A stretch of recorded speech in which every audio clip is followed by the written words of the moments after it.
दोस्तों नमस्कार। मेरा नाम है अनूप आकाश वर्मा और आज के इस वीडियो में हम बात करेंगे पश्चिम बंगाल की। असदुद्दीन ओवैसी देश के अलग अलग राज्यों में जहां जहां मुसलमानों की आबादी ज्यादा है वहां वहां खास तौर पर फोकस कर रहे हैं। बिहार में उन्होंने जलवा दिखाया, 5 सीटें जीतकर आ गए एक बार फिर।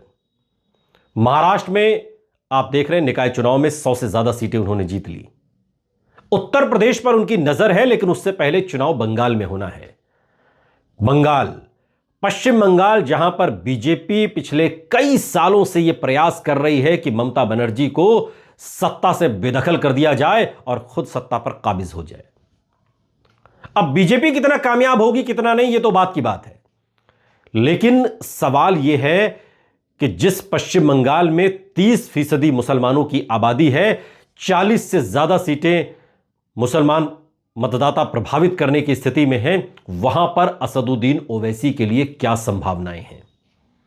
आज के इस वीडियो में हम आपको पश्चिम बंगाल की राजनीति में असदुद्दीन ओवैसी के बढ़ते असर और उनके प्रभाव के बारे में बताएंगे। ऑल इंडिया मजलिस-ए-इत्तेहादुल मुस्लिमीन यानी कि AIMIM के प्रमुख और लोकसभा सांसद असदुद्दीन ओवैसी ने एक बातचीत में पश्चिम बंगाल में होने वाले विधानसभा चुनाव में पार्टी की रणनीति को लेकर एक बयान दिया। ओवैसी ने पश्चिम बंगाल चुनाव लड़ने पर कहा कि चुनाव लड़ने में हमें जितना मजा आता है उतना तो किसी चीज में नहीं आता होगा, और उन्होंने यह भी कहा कि हम इसके लिए सभी पत्ते सही समय पर खोलेंगे, आप इंतजार करिए। यूं ही पत्रकार ने सवाल पूछ दिया कि क्या आप पश्चिम बंगाल में भी चुनाव लड़ेंगे? ओवैसी ने कहा बिल्कुल लड़ेंगे, और हमें तो चुनाव लड़ने में ही बहुत मजा आता है। ओवैसी का यह बयान पश्चिम बंगाल की सत्ता में बैठी तृणमूल कांग्रेस और लोकसभा में मुख्य विपक्षी पार्टी कांग्रेस की टेंशन बढ़ा सकती है। अब असदुद्दीन ओवैसी सीटें जीते न जीते यह दूसरा विषय है, लेकिन असदुद्दीन ओवैसी अगर जम गए तो आप जीत भी नहीं पाएंगे। ये टेंशन कांग्रेस को भी है, ये टेंशन टीएमसी को भी है। असदुद्दीन ओवैसी ने उनसे हैदराबाद में जब पूछा गया कि क्या उनकी पार्टी AIMIM BMC के मेयर चुनाव में भारतीय जनता पार्टी का समर्थन करेगी, तो उन्होंने इस सवाल के जवाब में उन्होंने कहा कि अपनी असहमति जताई, और उन्होंने कहा कि यह बिल्कुल भी मुमकिन नहीं है। समंदर के दो सिरे कभी नहीं मिल सकते। भारतीय जनता पार्टी और AIMIM समंदर के दो सिरे ही हैं, जिनका मिलना कभी भी मुमकिन नहीं है। इस सवाल से आप यह समझ सकते हैं कि पश्चिम बंगाल की राजनीति में क्या गठबंधन की संभावनाएं भी असदुद्दीन ओवैसी के लिए हैं।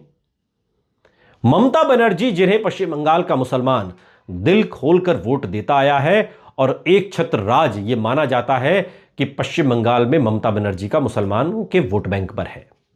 लेकिन अब ओवैसी ने, चूंकि इस दौरान जब महाराष्ट्र नगर निगम चुनावों में अपनी पार्टी के शानदार प्रदर्शन पर वो बात कर रहे थे, तो उन्होंने ये भी कहा कि मैं पश्चिम बंगाल का चुनाव भी लड़ूंगा और चुनाव लड़ने में हमें मजा आता है।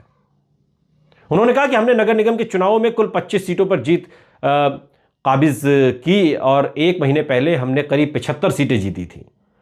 और उन्होंने कहा कि जब आप जनता का दिल जीतते हैं तभी आपकी जीत होती है, और अगर आप जीत नहीं पाते तो यह साफ है कि संबंधित पार्टी की तरफ से कुछ कमियां हो सकती हैं। असदुद्दीन ओवैसी को नजरअंदाज करने का खामियाजा बिहार में तेजस्वी यादव ने भुगता। महाराष्ट्र के निकाय चुनाव में कांग्रेस ने, समाजवादी पार्टी ने भुगता, और कहीं ना कहीं उत्तर प्रदेश में अखिलेश यादव को यह डर है, और यह डर पश्चिम बंगाल की ममता बनर्जी को भी है। ओवैसी कह रहे कि हम सालों से जमीन पर काम कर रहे हैं, हमारी पूरी टीम मेहनत कर रही है, तो जाहिर है इसका असर लोगों के दिल पर होता है। मैं मुसलमानों का नेता नहीं हूं और ना ही बनना चाहता हूं, हमारी पार्टी नेता बनाना जानती है, यह बात असदुद्दीन ओवैसी कह रहे हैं। और वो आगे कहते हैं कि देश में हालात बदल ही नहीं रहे हैं, जनता हमें वोट दे रही है। उधर तृणमूल कांग्रेस से निलंबित विधायक और जनता उन्नयन पार्टी JUP के संस्थापक हुमायूं कबीर ने आगामी विधानसभा चुनाव के लिए अपनी रणनीति और आक्रामक कर दी है। यह भी एक फैक्टर है पश्चिम बंगाल की राजनीति का, बहुत दिलचस्प फैक्टर है कि जो मुस्लिम वोट बैंक है वो आखिर कहां कहां जाए। एक तरफ ममता बनर्जी, एक तरफ हुमायूं कबीर और एक तरफ असदुद्दीन ओवैसी। हुमायूं कबीर ने घोषणा की कि अब 135 के बजाय वो राज्य की 182 विधानसभा सीटों पर उनकी पार्टी चुनाव लड़ेगी। हुमायूं कबीर का मुख्य उद्देश्य बीजेपी को रोकना और ममता बनर्जी की तृणमूल कांग्रेस को चुनौती देना है।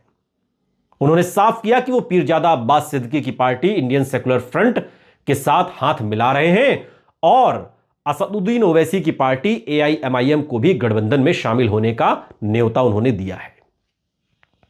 अब आप कल्पना करिए कि अगर हुमायूं कबीर और असदुद्दीन ओवैसी के साथ यह गठबंधन हो जाता है तो फिर इस गठबंधन में जो सुर्ख रंग निकलेगा वो मुसलमानों को क्या अपनी तरफ नहीं खींचेगा। पश्चिम बंगाल के भरतपुर से विधायक हुमायूं कबीर ने ममता बनर्जी पर निशाना साधते हुए कहा कि वो उन्हें गद्दार कह रहे हैं। उन्होंने खुद मुस्लिम समुदाय और वक्फ संपत्ति के मुद्दों को जनता के साथ धोखा किया है। हुमायूं कबीर की सारी कोशिश, अब हालांकि हुमायूं कबीर बीजेपी में भी रहे हैं, कुछ लोग उन्हें बीजेपी का ही प्यादा बता रहे हैं, कुछ लोग यह कह रहे हैं कि वो बीजेपी जैसा जैसा कह रही है वो वैसा वैसा कर रहे हैं। मुसलमानों के वोट बैंक को काटने के लिए हुमायूं कबीर को बड़ा किया जा रहा है। लेकिन अगर हुमायूं कबीर असदुद्दीन ओवैसी के साथ मिल जाते हैं तो ममता बनर्जी की राह मुश्किल हो जाएगी। असदुद्दीन ओवैसी चुनाव जीते न जीते, इसलिए बहुत बेहतर है ममता बनर्जी के लिए अगर ममता बनर्जी असदुद्दीन ओवैसी के साथ गठबंधन कर लेती हैं। इसमें एक बड़ा फायदा यह होगा कि मुसलमानों के वोट बैंक जो तकरीबन 30% है और 40 से ज्यादा सीटें जो कवर करता है, उसमें किसी प्रकार का कोई भी बिखराव नहीं होगा और यह वोट शेयर एक मुश्त एक जगह पर आएगा। यह हमारी तो सलाह है, बाकी तो सलाह तो लोग मुफ्त में देते ही नहीं।